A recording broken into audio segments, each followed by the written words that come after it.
예, 우리 두 번째 시간을 시작하겠습니다. 오늘 두 번째 시간에는 우리가 공간, 장소에 대해서 좀 보도록 하겠습니다. 요즘 공간에 대한 그 관심이 높아졌어요. 특히 코로나가 터진 다음에 사람들이 이 사회적 거리두기를 하면서 또한 재택근무, 온라인 수업, 그러면서 공간을 어떻게 사용할 것인가에 대한 관심이 많이 높아졌습니다. 근데 이 공간 중에서 우리가 이 공간은 조금 더 포괄적인 개념이고 장소는 사람들이 같이 교류하는 곳이라고 한다면요. 이 장소에 대해서 먼저 볼 텐데 선교적으로 볼 때 앞으로 사역적인 측면에서는 저는 특별히 선교학자고 전도학자이기 때문에 이런 측면에서 많이 보는데 제3의 장소가 굉장히 중요해집니다. 이 제3의 장소는 원래 사역자 레이 올덴버그라는 사람이 말했던 개념인데 이 레이 올덴버그는 현대 사회에서 고립과 개인주의가 심화됨에 따라 사람들이 사회적 유대를 위해서 중립적이고 편안하며 친밀한 공간을 찾는 현상을 제3의 장소에 대한 관심이 늘어나고 있다란 말을 합니다. 제3의 장소라는 것은 제1의 장소는 집이에요. 그러니까 1의 장소는 나의 공간이라고 볼 수 있습니다. 제2의 장소는 전통적으로 직장입니다. 그러니까 내가 정기적으로 관계를 맺고 내가 가는 곳이에요. 직장이죠. 선교적인 측면에서 볼 때는 교회도 제2의 장소 될 수 있어요. 1의 장소가 될 수도 있고 2의 장소가 될 수도 있지만은 교회도 역시 제2의 장소이기도 합니다. 자, 1의 장소가 내가 늘 거하는 곳이고 내 번거지라 본다면 2의 장소는 내가 늘 관계를 맺는 곳이에요. 늘 참여하는 곳. 자, 그래서 대표적인 1의 장소가 집이고 대표적인 2의 장소가 직장이라면 3의 장소, 집도 아니고 직장도 아닌, 즉 혈연관계나 이해관계가 없이 만나는 곳. 이게 제3의 장소입니다. 집이라는 곳은 혈연관계죠. 직장은 이해관계 속에 있단 말이에요. 제3의 장소는 그런 것이 없이 만나는 곳이 제3의 장소인데 대표적으로 어떤 곳이냐? 카페, 헬스클럽, 커뮤니티 센터. 우리나라는 커뮤니티 센터가 이렇게 활성화되는 편은 아니기 때문에 뭐 주민자치센터도 있긴 하지만은 아까 말했던 그런 살롱 같은 것도 커뮤니티 센터죠. 도서관도 이제는 단순히 가서 책만 읽고 책만 빌리는 곳이 아니라 도서관에서 많은 그런 커뮤니티 센터 역할도 하기도 하죠. 공원도 사람들이 그냥 편하게 가서 만날 수 있는 것, 산책로 이런 것들이 다 제3의 장소예요. 혹은 공공의 공간으로 개방된 집. 그러니까 이게 집은 원래 제1의 장소인데 내 집이 아니라 내 집을 내 가족이 쓰는 것이 아니라 내 집을 여러 사람들이 쓸 수 있도록 개방해 준다면 그것도 제3의 장소가 될 수 있다는 거예요. 어떤 대학 근처에서 캠퍼스 사역을 하는 분은 어느 그 독지가께서 자신의 집을 사용하라고 빌려준 거예요. 그러면 그거는 자기는 안 살지만 그 빈 집을 사용하라고 제공했을 경우에 그게 제3의 장소 될 수도 있어요. 자, 선교적인 측면에서 제3의 장소가 기독교 공동체와 예수를 믿지 않는 사람들이 자연스럽게 어울릴 수 있는 중립지대이다 그랬습니다. 자연스러움과 중립성 그리고 규칙성이라는 특성을 띌 수 있는 곳이어야 한다. 이곳은 비형식적이거나 폐쇄적이어서는 안 되며 당신의 믿지 않는 친구들이 편안하게 느낄 수 있는 곳이어야 한다. 제3의 장소라는 곳은 일단 이게 중립적인 곳이고요. 사람들이 편안해야 됩니다. 자연스러워야 됩니다. 그리고 사람들이 거의 제3의 장소에서 어떠한 요구를 받으면 안 돼요. 아까 제가 교회가 제3의 장소가 곧바로 될 수는 없어요. 왜냐하면 교회라는 곳을 가면 내가 종교에 대한 내가 어떤 무언의 요구를 받는단 말이에요. 제3의 장소는 그러한 요구나 의무 없이 내가 그냥 만남을 위해서, 관계를 위해서, 취향을 위해서 모일 수 있는 곳, 열려진 곳, 그런 것이 제3의 장소라는 거예요. 자, 이 제3의 장소를 우리가 좀 염두에 두고요. 아까 얘기했던 건데 이건 좀 넘어가겠습니다. 이 장소의 구분을 볼 때 제3의 장소는 지금 중립적, 비공식적 공간으로서 제3의 장소라 했잖아요.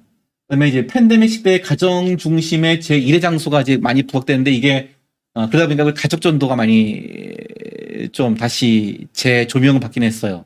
저도 가족 전도에 대한 책을 썼다 보니까 가족 전도에 대해서 이 코로나 시대에 좀 그 어떻게 우리가 그 원리와 실제를 구현해야 할지 적용해야 할지를 가르쳐 달라는 그런 것이 있었는데 이 가족 전도가 있죠. 제1의 장소를 중심으로 볼 때는요.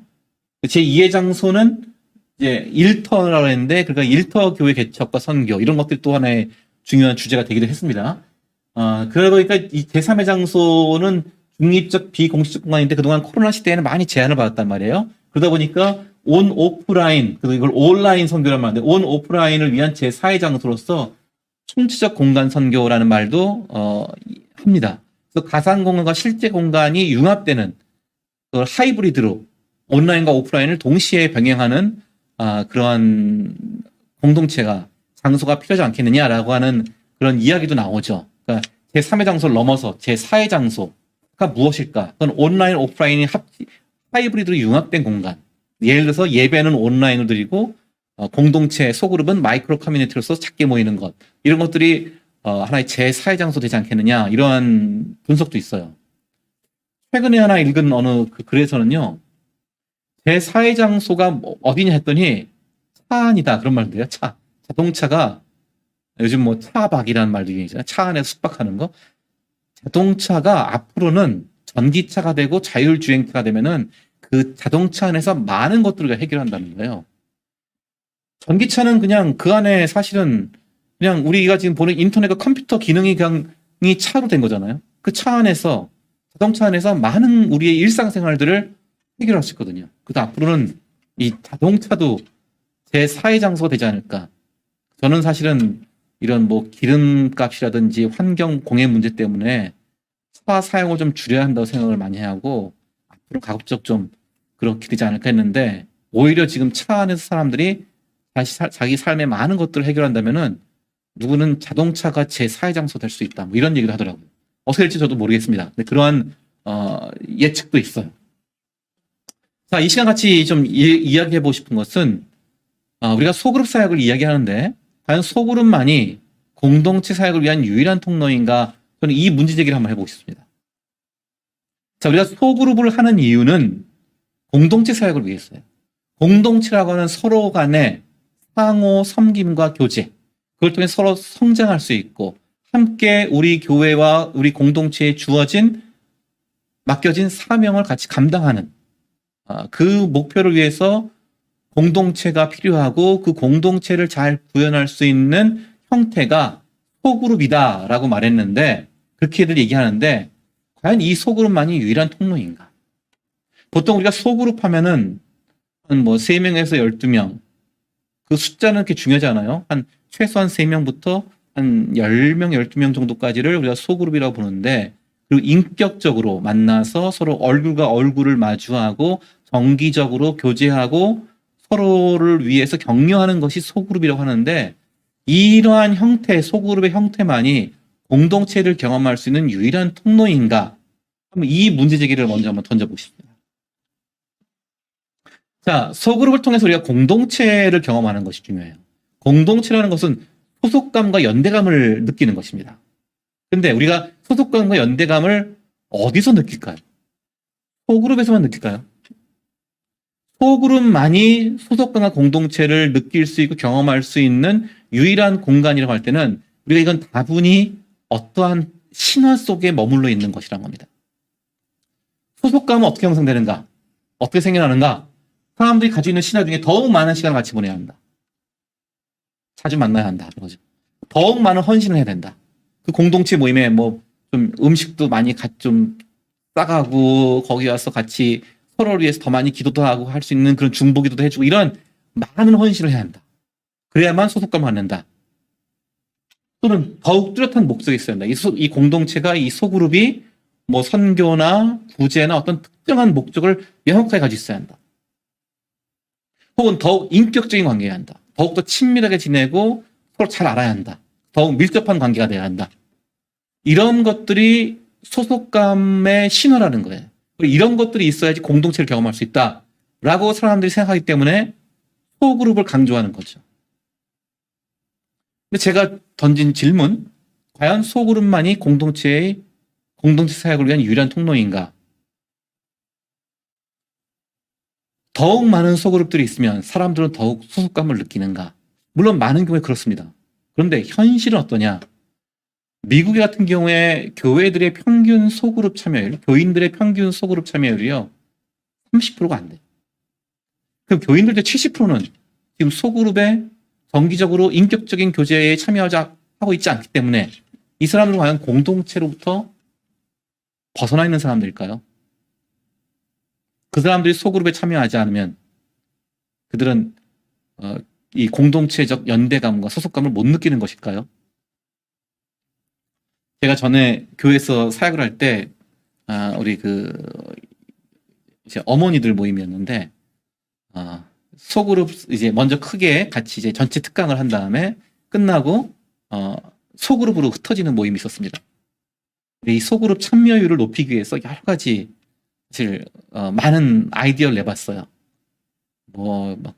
그래서 제가 한 번은 우리가 공동체에 내가 의미 있는 공동체나 소그룹에 참여하면은 그 다음 해에 성인병으로 죽을 확률이 50%가 줄어든다라고 하는 비유를 했어. 실제 그런 통계가 있어요. 내가 올해 의미 있게 참여하는 소그룹에 소속을 하면은, 공동체에 소속을 하면은 그 다음에 성인병으로 죽을 확률이 절반이 줄어든대요. 미국의 하버드 대학교에 그 유명한 교수인 로버트 포트난 교수가 쓴 책에서 나와요. 그래서 제가 그런 얘기 했죠. 오늘 모임 끝나고, 전체 우리 예배 모임 끝나고 소그룹에 참여하십시오.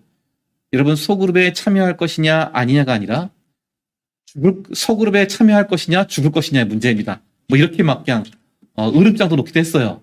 그냥 어떤 분들이 그래서 가더라고요. 가면서 다른 이제 우리 스태프들이 왜 가시냐 했더니 저희 그냥 죽을래요 하면서 가시는 분들도 있어요. 농담으로. 자, 사람들이 그 소그룹 참여율이 그렇게 높지 않단 말이에요. 근데 사람들은 소그룹에서만 공동체를 느끼는 것이 아니라 사람들은 적어도 2명에서 약 2,000명에 이르는 집단까지 소속감을 가질 수 있다는 것을 우리가 고려해야 한다는 겁니다.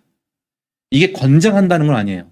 그러나 사람들이 소속감과 공동체를 경험하는 것은 소그룹으로만 되는 것이 아니고, 사람들은 보통 몇 개, 2-3개 이상의 소속감을, 자기가 강한 소속감을 가는 집단이 있고, 소그룹은 이 가운데 하나일 뿐이라는 겁니다. 그러니까 우리가 소속감을 느낄 수 있고 경험할 수 있는 여러 통로들이 있다는 걸 먼저 인정할 필요가 있다는 겁니다.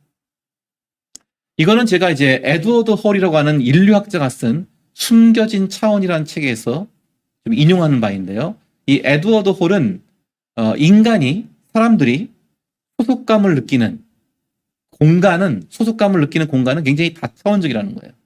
최소한 4가지 차원의 공간이 있다. 그 4가지 차원의 공간에서 사람들은 다 어느 정도의 소속감을 느끼고 공동체적인 연대감을 느낀다는 거예요. 자, 4가지 공간 보시면요. 공적 공간이 있죠. 퍼블릭 스페이스예요. 사회적 공간, 소셜 스페이스입니다. 인격적 공간, 퍼스널 스페이스. 이게 가장 우리가 지금 말하는 소그룹에 해당되는 것입니다. 또 하나는 더 나가서 더 작은 공간인데 친밀한 공간, 인티밋 스페이스, 밀접 공간이란 말을 써요. 이 각각의 공간이 대략적 거리도 있어요. 공적 공간은 사람들이 거의 몸이 부딪힐 수 없는 거리예요. 그래서 이거는 서로 같이 이렇게 스킨십 될 일이 없고 서로 같이 얼굴을 볼 일도 별로 없는 그런 것이죠. 그냥 대그룹의 형태죠. 여기는 느슨한 연대 공간입니다. 아까 말했던 느슨한 연대 공간. 그리고 이런 데에서의 사역은 우리가 공예배, 서로 잘 모르지만 같이 예배드리는 그런 모습이 많죠. 사회적 공간은 서로 손을 뻗으면 달랑말랑한, 이걸 이제 사회적 공간이라고 하고, 중형 규모의 그룹이고, 이 사회적 공간은 주로 친교와 교육을 하는데 적정할 수 있어요. 친교라는 것은 조금 가벼운 수준의 친교입니다. 깊은 친교가 아니라. 여기 교육과 펠로우십 중심의 모임이 될 수 있죠. 사회적 공간에서는. 그 다음에 3번째는 인격적 공간인데, 이것은 서로 팔 뻗으면 충분히 닿을 수 있고, 서로 얼굴과 얼굴을 마주하고, 서로 비교적 가까운 공간 안에서 같이 대화하고 교제하는 그룹이에요. 소그룹이죠. 전형적인 소그룹이에요. 소그룹은 얼굴과 얼굴을 마주하는 관계가 중요하죠. 페이스 투 페이스 릴레이션십이라고 하죠. 인격적 교류, 정기적으로 서로의 삶을 어느 정도 공유하면서 고민도 알고 계획도 알고 기도해주고 같이 즐거워해주고 같이 슬퍼해주고 이런 것들을 어느 정도 하죠. 이것은 정기적인 나눔을 갖는 교류를 하는 것이 소그룹이에요. 이 소그룹을 통해서 우리가 신앙의 성장이 일어나는 건 사실이에요. 소그룹을 통해서 의미 있는 교제를 하는 것도 사실이에요. 그런데 소그룹만이 우리가 소속감과 연대감을 느끼는 유일한 공간은 아닐 수 있다는 거예요. 좀 더 가면요. 아예 초소형 그룹이 있어요. 친밀한 그룹, 밀접 그룹, 밀접 공간.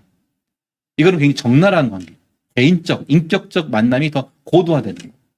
여기서는 나의 은밀한 죄를 고백한다든지 혹은 서로에 대해서 권면하고 훈계도 할 수 있는, 쓴소리도 할 수 있는 관계예요. 깊은 격려를 하는.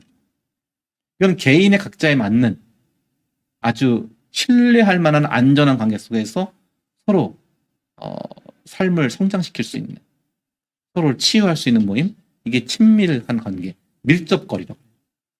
자, 이 네 가지 공간, 공적 공간, 사회적 공간, 인격적 공간, 친밀 공간, 이 네 가지 공간이 있고, 이 공간이란 말은 거리라는 말로 바꾸거든요. 거리, 서로의 그런 거리가 있다는 거예요. 그래서 우리가 사회적 거리두기가 시행되고 하니까 인간의 여러 가지 우리 가지고 있는 서로 관계, 공동체는 어떻게 할 것인가 고민이 많았잖아요. 그때 이 에드워드 홀의 이 숨겨진 차원이라는 책이 재조명을 받기 시작했어요. 저는 이걸 한 10년 전부터 굉장히 많이 얘기했는데 교회 안에서 너무 소그룹 일변도로만 가면 안 된다. 이런 다양한 공동체와 공간들을 교회가 조화롭게 허용할 수 있어야 한다라고 좀 주장을 했습니다. 자, 공적 공간.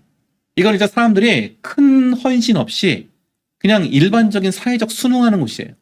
공공생활을 위한 서로의 규범과 예의를 잘 지키면서 있는 곳입니다. 사람들과 가깝게 지내지 않으면서도 공동의 경험과 가치를 공유해요. 서로 모르지만 공동의 목적과 공동의 가치가 있어요. 예를 들어서 우리 아이들이 학교 다니면은 학부모 모임이 있죠. 학부모 모임. 그럼 학부모 모임, 전체 학부모 모임이 있으면은 서로 잘 모를 수 있어요. 하지만 우리 아이가 교육받는 곳이 학교가 잘 되길 원하고 좋은 교육을 받길 원해요. 그때가 이게 하나 일종의 공적 공간이 될 수 있는 거죠. 혹은 야구 경기를 보러 갔어요. 야구 경기를 보러 갔는데 나는 저는 요즘 야구를 안 봐서 LG 트윈스를 응원해요. LG 트윈스 그 관중석 쪽에 가 있어요. 그럼 거기 있는 사람들을 제가 모르지만 같이 연대감을 느끼죠. 서로 익명적 관계이지만 같이 응원하고 같이 파도 타기 하고 같이 막 소리 지르고 기뻐하죠. 이게 공적인 연대감이에요. 그래서 이건 약한 유대고 익명성을 존중합니다.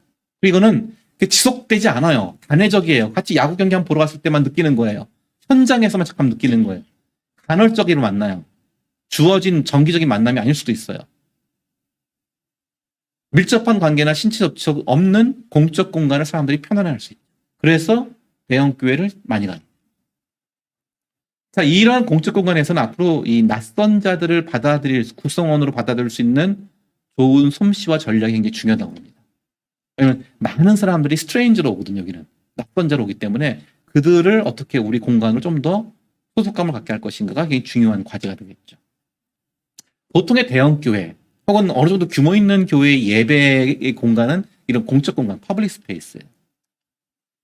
두 번째로는 사회적 공간이 있습니다. 사회적 공간은 구성원에 대해서 대략적으로 인식은 해요. 인지하고 있어요. 누군지 안다 이거예요. 자세히는 모르지만. 잘은 모르지만 이름 알고 얼굴 아는 정도의 관계로서 모이는 사람들이에요. 그러니까 몇 명 정도 될까요? 아까 공적 공간은 좀 한 50명 이상. 그런데 사회적 공간 하면 10명에서 50명까지. 그 정도를 많이 보기로 해요. 약간 다르게 보는 사람들도 있지만은. 그래서 다른 이들의 진짜 의도를 의식하고 존중하는 것. 그러니까 내가 지금 여기 왔는데 이 모임에 만약 예를 들어서 내가 교회에서 좀 규모 있는 교회에서 성경 공부 모임이 있단 말이에요. 매주 성경 공부를 한 10주간 한다고 쳐요. 그럼 거기 한 4, 50명이 온다고 칩시다. 그러면은 거기에 오는 사람들은 내가 지금 거의 교제하려고 오는 것이 아니라 그냥 내가 성경 공부만 배우고 싶어서 온단 말이에요. 그게 진짜 의도죠. 어떤 목적을 가지고 온단 말이에요. 그럼 그거를 인정해주고 존중해줘야 돼요. 이게 눈치가 있어야 돼요.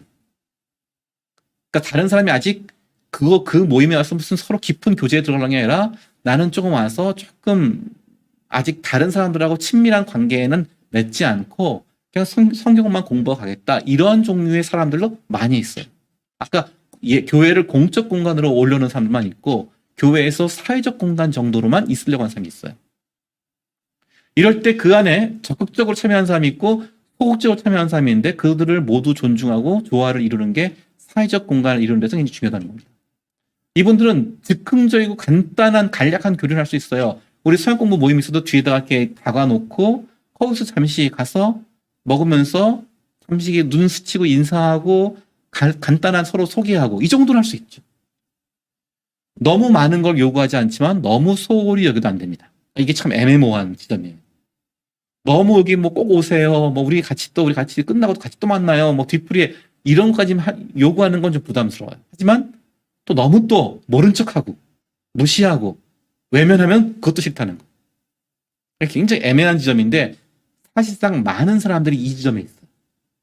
너무 많은 걸 요구하는 것도 싫고 그러나 너무 또 외면받는 것도 싫고 가벼운 인사와 큰 의미 없는 접촉 정도만 있고 그냥 기다려주는 거예요.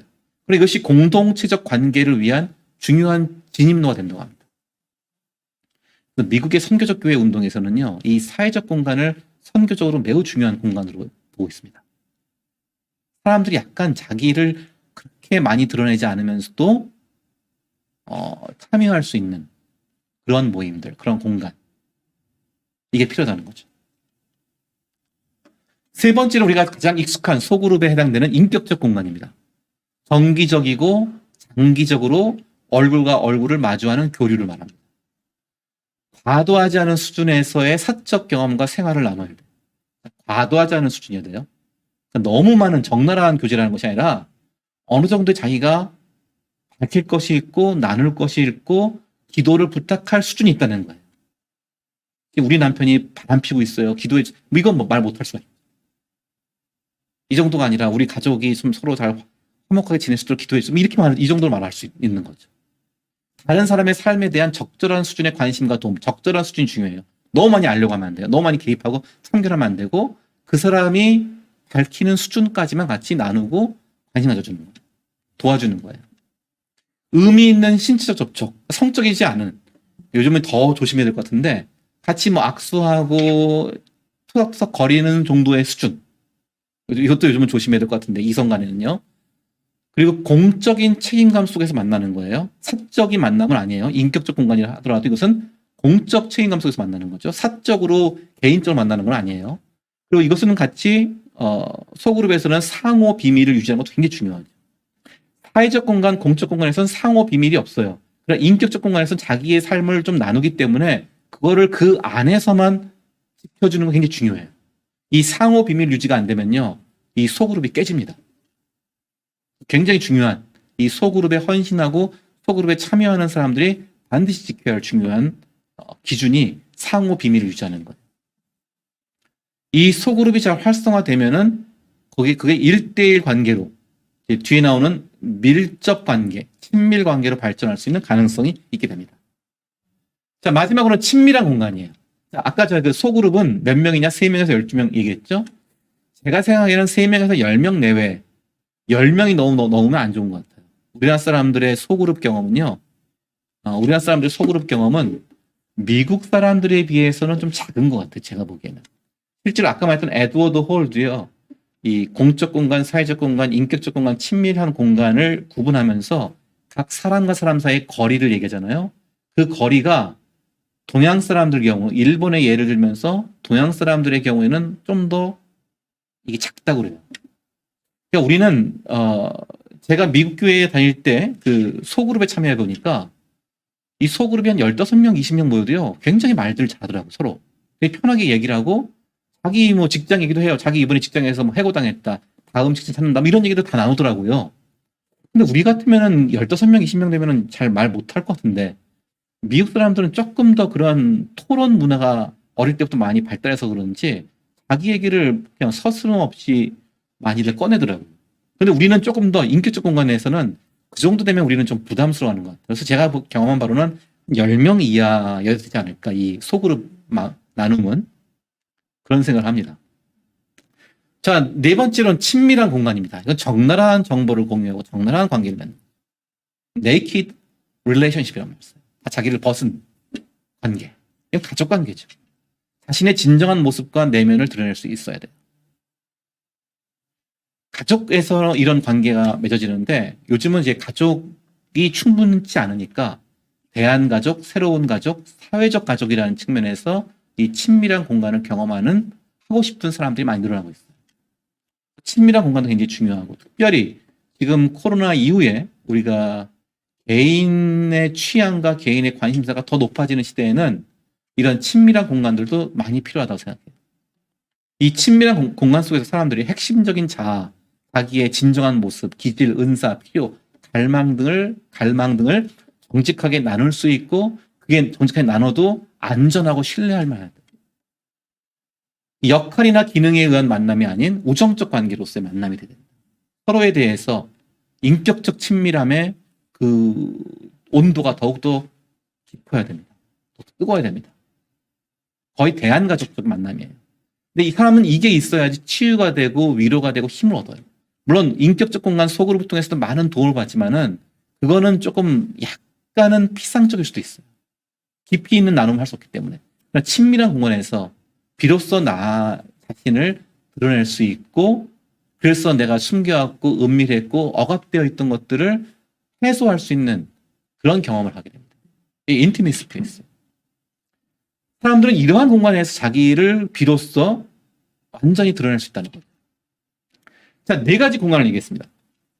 이 네 가지 공간은 지금 에드워드 홀이라고 하는 인류학자가 제시한 것들을 제가 좀 설명을 드렸지만은 저는 이러한 공간들이 네 가지 공간들이 교회 안에도 있고 특별히 제가 로마서 16장을 읽다 보니까 이 안에서 여러 공간들이 나타난다는 것을 좀 발견했어요. 한번 로마서 16장을 보시면요. 공적 공간. 바울이 말하죠. 로마서 16장에서 온 교회라는 표현을 써요. 이게 온 교회는 사실은 바울이 알고 있는 당시 여러 교회들을 다 통칭해서 일컫는 말이 온 교회란 말이에요.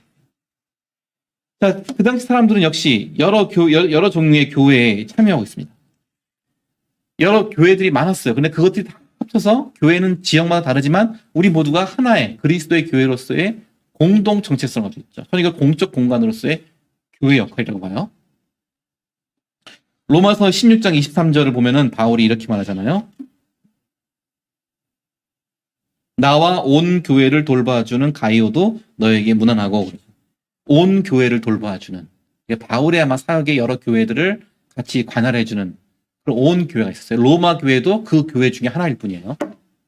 그 다음에 이 바울 당시에는 뭐 이렇게 큰 교회들은 없었으니까 각 지역을 대표하는 교회는 제가 생각하기에는 이 사회적 공간의 규모 정도로서 교회가 아닐까 그런 생각을 합니다.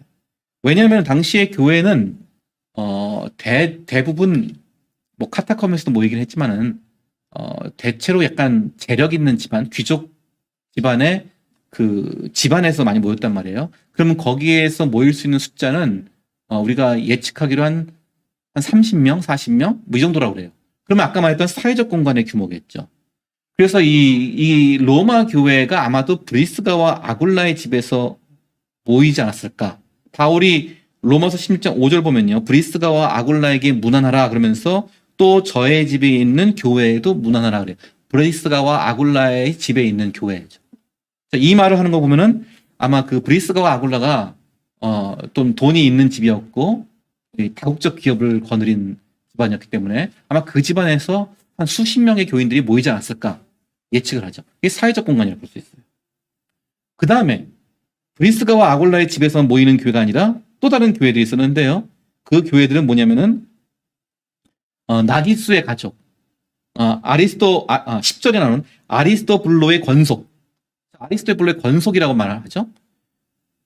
거기에 뭔가 가족적인 모임이 있었다는 거죠. 한 가족인 것 같아요. 그 다음에 11절 보면 나기수의 가족 중 주 안에 있는 자들.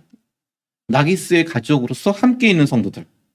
자, 이건 뭐냐면 나기수의 가족이 있는데 나기수라는 사람의 그 가족이 있는데 옛날 가족은 되게 크단 말, 확대 가족이란 말이에요. 그 중에서 모두가 모인 게 아니라 그 중에서 주 안에 있는 자들이 있었다는 거죠.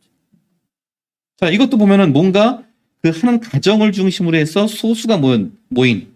저는 이거는 인격적 공간, 소그룹적인 공간인 것 같아요. 함께 가족들 중에서 함께 소수가 모여 있는 사람들이 있었다는 거예요. 그다음에 더 친밀한 공간이 있죠. 바울이 여러 표현을 통해서 내 동역자다, 내 친척이다, 내 어머니다, 나에게 아주 나와 함께 있던 사람들이다. 이런 표현을 바울이 쓰고 있죠. 이거는 굉장히 친밀한 공간으로서의 서로 모임도 있었다는 거죠. 이렇게 볼 때 사람들은 제가 약간은 좀 이렇게 일부러 대입시킨 측면이 있는데 로마서 16장을 보더라도 로마 교회가 공적 공간으로서의 큰 교회의 일부였고 사회적 공간으로서 브리스가와 아굴라의 집에 있는 교회가 있었고 또한 인격적 공간으로서 아리스토블로의 권속, 나기수의 가족들 있었고 또한 친밀한 공간으로서 뭐 루포의 어머니가 나의 어머니 왔다. 내 친척이다. 내 동역자다. 이런 표현을 쓰는 것들을 볼 때는 친밀한 관계 속에서의 사람들이 있었다는 거예요. 이런 네 가지 공간이 바울의 로마서 16장에서도 우리가 찾아볼 수 있지 않겠는가. 그러면 사람들은 이 네 개의 공간 모두에서 소속감을 발견하며 연결되고 공동체를 추구할 수 있다는 겁니다.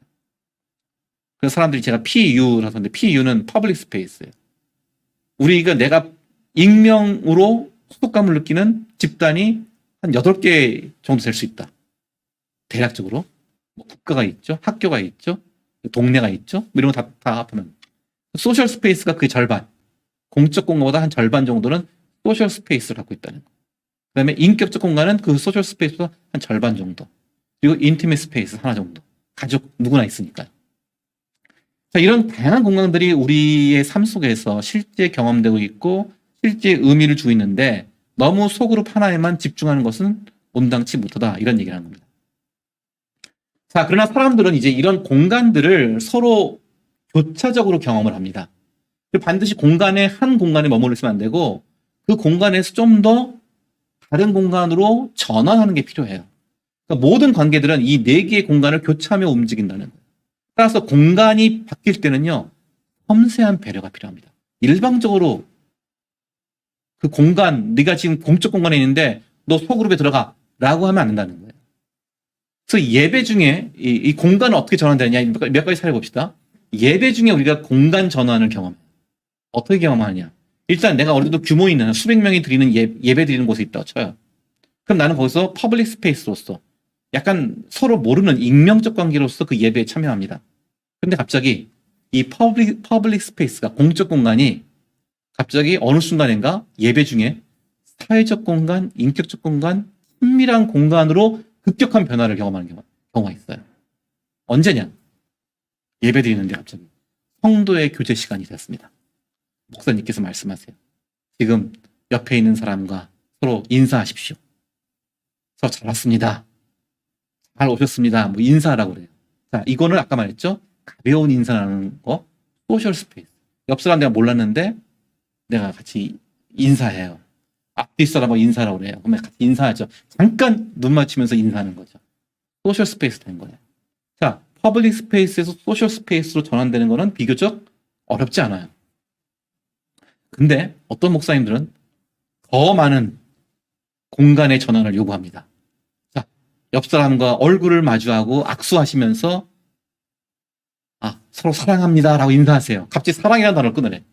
그럼 되게 지금 좀 머뭇거리고 되게 이게 어색할 수도 있죠. 사랑합니다. 사랑합니다는 말을 좀 가볍게 할 수도 있지만은 그냥 우리 콜센터 직원들처럼 막 그런 말 하는데 약간 그 인격적 공간에서나 쓸 수 있는 언어를 요구하는 거예요. 그럼 좀 사람들이 좀 부담을 갖죠. 그러면서 또 하긴 해요. 하는 사람이 있고 못하는 사람이 있어요. 근데 이제 이런 퍼스널 스페이스 더 나가서 인티메 스페이스를 요구하시는 분들, 목사님들이. 자, 일어나서 의무적으로 주변에 5명을 허그하십시오. 뭐 이래요. 자, 이러면은 갑자기 내가 인티메 스페이스로 가버리는 거예요. 이 가족적 관계에서 누리는 친밀감을 갑자기 요구하는 거죠. 뭐 이런 거 많지 않지만은 가끔 이럴 때가 있어요. 자, 이런 것은 굉장히 인위적이고 자기적인 공간 전환은 사람들한테 불편함을 줄 수 있다는 거예요. 비행기 안에서 장시간 비행기를 타고 올 때 우리 옆 사람과 어떤 공간이 있습니까? 일단은 그 공간은 퍼블릭 스페이스예요. 옆에 앉았지만, 그래서 몸이 닿을 수도 있지만 전혀 모르는 사람이에요.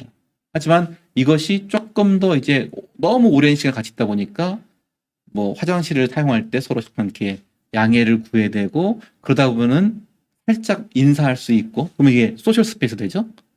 살짝 인사하고 좀 더 대화가 통하다 보면은 아니면 누군가가 좀 더 적극적인 사람이 있으면은 이게 조금 더 이제 소셜 스페이스에서 발전할 가능성도 있어요.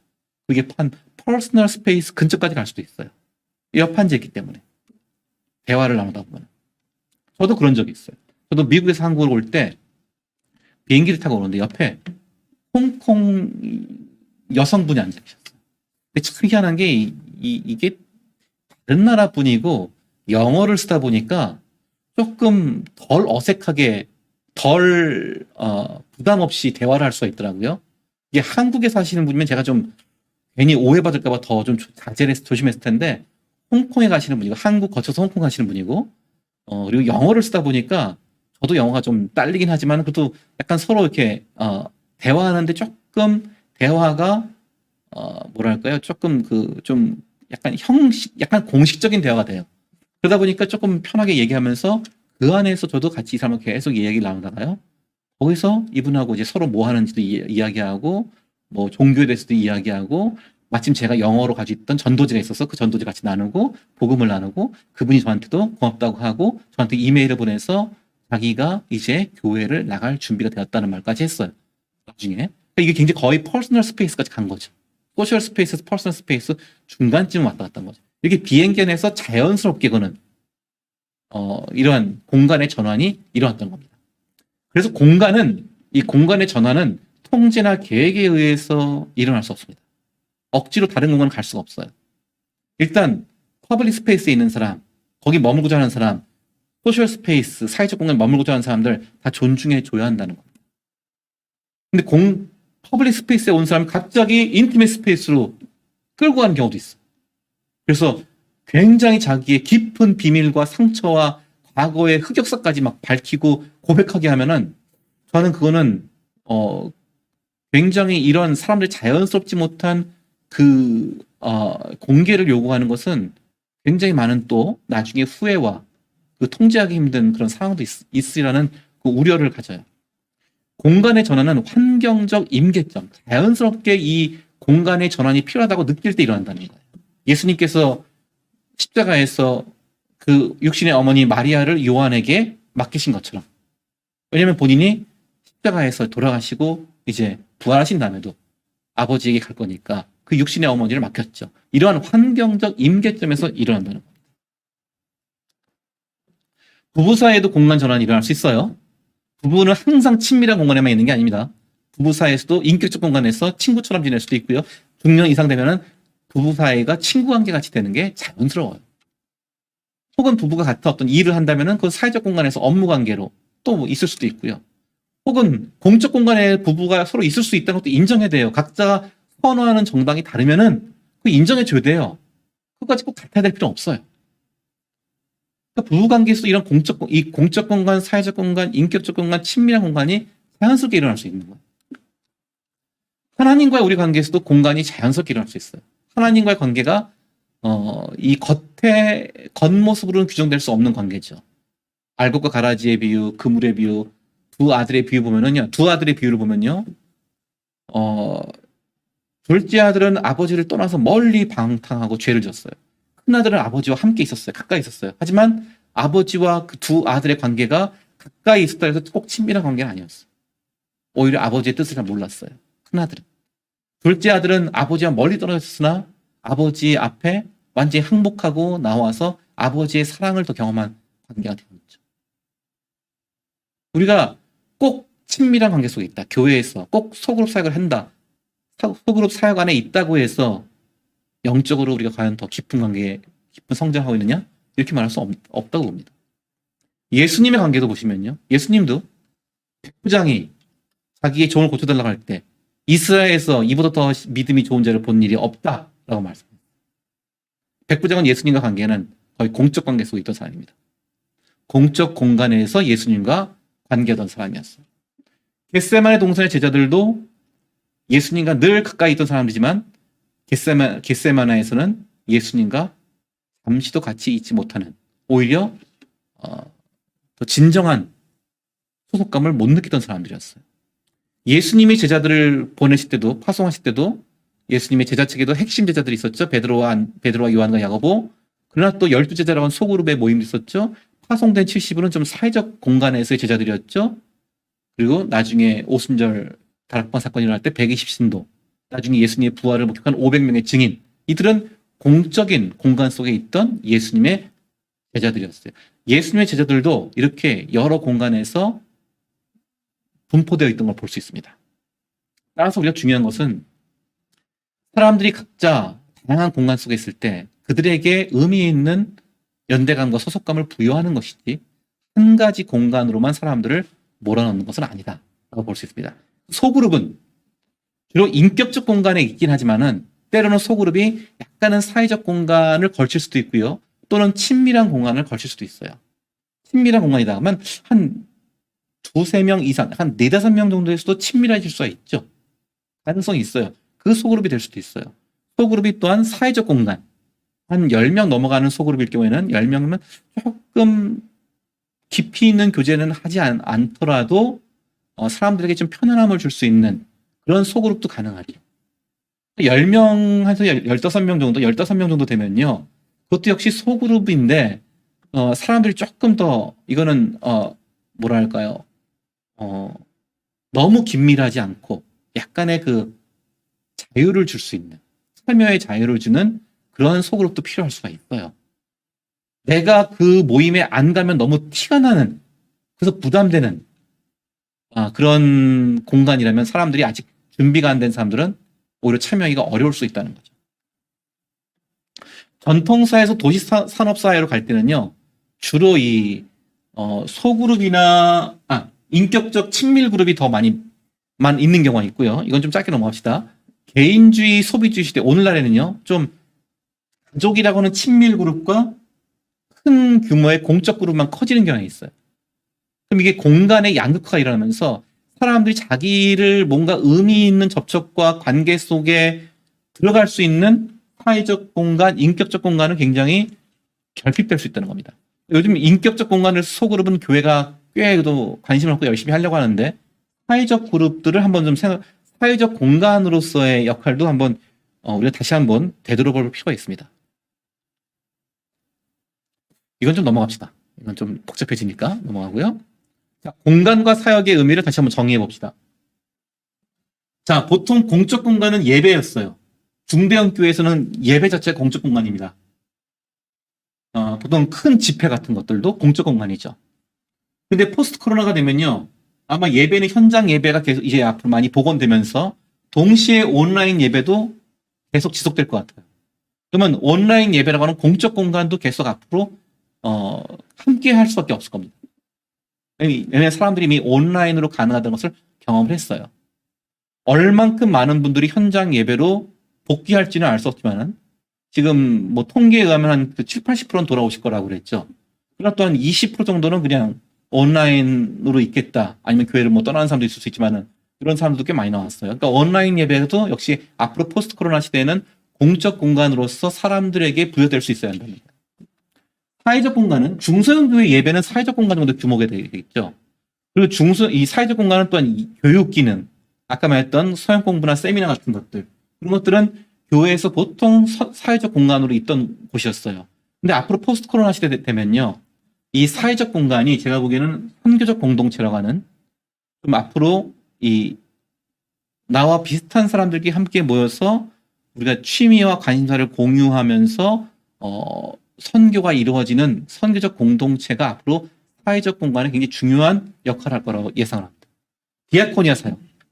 역시 그것도 교회가 지역사회를 섬기면서 같이 만나고 같이 교류할 수 있는 그러한 봉사를 통해서 교류하는 모임들도 앞으로 사회적 공간으로 발돋움할 수 있으리라 예상하고요. 인격적 공간은 지금 아주 작은 교회는 교회 자체가 인격적 공간이에요. 소그룹이에요.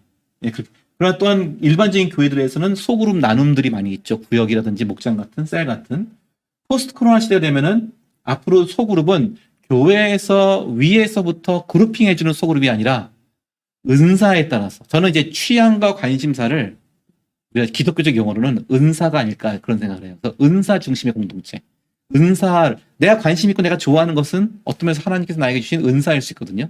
그 은사를 잘 개발하고 활용하는 모임들이 앞으로 더 많이 나와야 되지 않을까. 이게 소그룹의 인격적 공간으로서의 소그룹이 지향해야 할 방향이 아닐까 그런 생각합니다.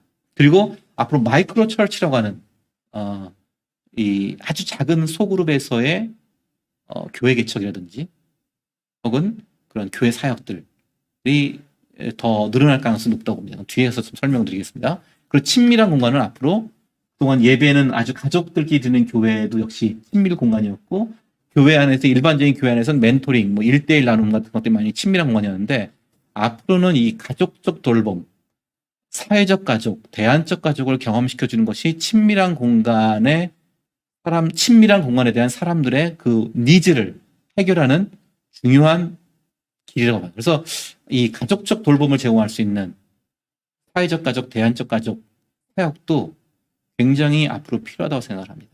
이게 공간과 사역을 통해서, 공간을 통해서 우리가 앞으로 포스트 코로나 시대에 사역을 구성해 볼 수 있는 몇 가지 방안이라고 생각을 합니다. 자, 지금까지는 제가 오늘은 이 시간에는 공간과 사역에 대한 이야기를 했습니다.